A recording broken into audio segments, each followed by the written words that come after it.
आउज़ बिल्लाहि मिनश शैतानिर रजीम बिस्मिल्लाहिर रहमानिर रहीम। दोस्तों, अल्लाह पाक आप पर खैरियत करे। 100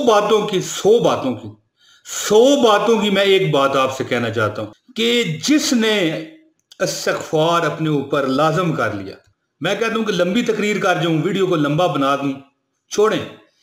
जिस बंदे ने इस्तिग़फ़ार को अपने ऊपर लाज़म कर लिया, यकीन कीजिए 100 बातों की नहीं, 1000 बातों की नहीं, लाख बातों की नहीं, करोड़ बातों की बात है कि वो बंदा, मैं कहता हूं कि अगर उसने लाज़म कर लिया अपने आप पर इस्तिग़फ़ार करना, तो जिस चीज पर हाथ रखेगा वो चीज उसकी होगी इंशाअल्लाह ताला।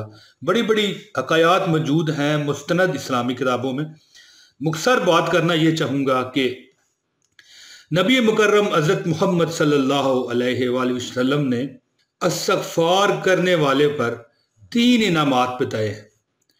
इनामात तो बेशुमार हैं, लेकिन जो जर्नल आपको बात बता रहा हूँ, हज़रत अब्दुल्ला बिन अब्बास रज़ी अल्लाह तआला अन्हु रवायत करते हैं, कहते हैं कि रसूलुल्लाह सल्लल्लाहु अलैहि वसल्लम का फरमान है कि जिसने इस्तिग़फ़ार को लाज़म कर लिया तो अल्लाह ताला उस पर 3 इनामात करेगा। 3 इनामात। पहला क्या है?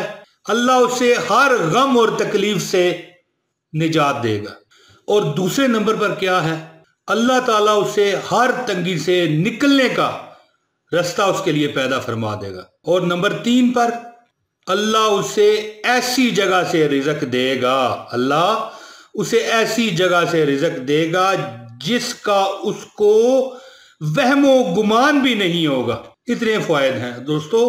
इसके अलावा सैकड़ों फ़वाइद हैं, और कई हदीस में तो ये है कि 100 तकलीफ़ों का ये हल है, जिसमें से सबसे छोटी तकलीफ ये दुनियावी रिज़्क़ माल और दौलत ही है। दोस्तों, रसूल खुदा सल्लल्लाहु अलैहि वसल्लम का इरशाद ग्रामी है कि तुम में से कोई भी उस वक़्त तक ईमानदार ना होगा जब तक मैं यानी नबी मुकर्रम सल्लल्लाहु अलैहि वसल्लम उसके वालिदैन यानी वालिद और वालदा और औलाद से भी ज़्यादा मैं उसका महबूब ना बन जाऊं। दोस्तों, ये बुखारी शरीफ की हदीस है। दोस्तों, मुझे उम्मीद है कि आपको मेरी ये वीडियो पसंद आई होगी। जल्द अगली वीडियो में आपसे मुलाकात होगी। बहुत शुक्रिया जी।